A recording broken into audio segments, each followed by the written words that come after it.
लंकापती रावण की जय हो। कौन हो तुम और क्या संदेश लेकर आए हो? महाराज, माझं नाव गोरक्षनाथ कासार. तुमच्या राज्यात बऱ्याच जणांचे मेडिक्लेम काढायचे बाकी होते म्हणून आलो होतो.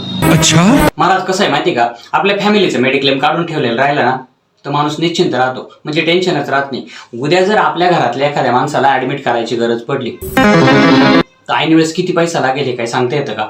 माशे वेळेस काय त्याच्याकडे पैसे मागत बसायचे का? अच्छा, त्यापेक्षा मेडिक्लेम काढून ठेवलेलं राहिलं ना, कोणाकडे पैसे मागायची वेळ पडत नाही.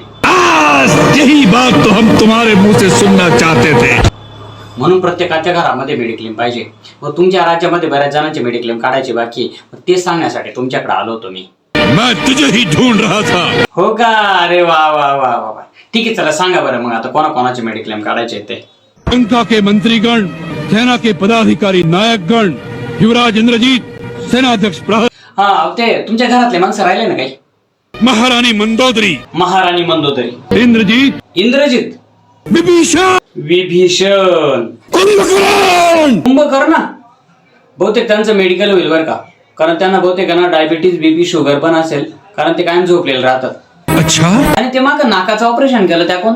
शूर्पणखा, शूर्पणखा. आणि ते एक हरणाचं रूप घेतलं होतं बघा, मारीच. हा, मारीच. ठीक आहे, हे सगळ्यांचं मेडिक्लेम काढून ठेव.